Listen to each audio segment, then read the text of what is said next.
osenga likambo ya 2000 te okoloba teki biloko tolembe zenga pilipili apa mana bimisa 1000 fois ozongisanga pe 500 na bakisa tike kaka pesa boyo et puis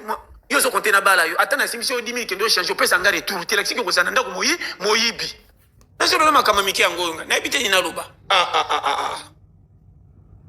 mobala kolingo bacho na ndako boboti te ndeko no mosusu aye mabokilo aye yango bozaki nde famille ya nzala ngambo nazana bandeko na nga natuka biloko nakomona ngo ebelebele pe yaya beka kotala mwasi soki wale soki aboti toboti te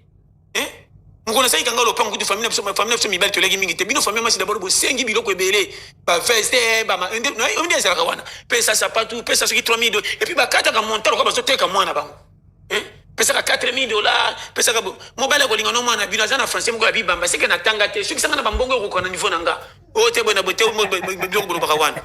bokopesa mwasi akebe kaka 4 jours ebele 5 jours bandeko ne baye lisusu baleki no mokutu kola na bango bazokemba mama boto otilo leta lipapo sombeli ete mais mabo kilo kaka zwa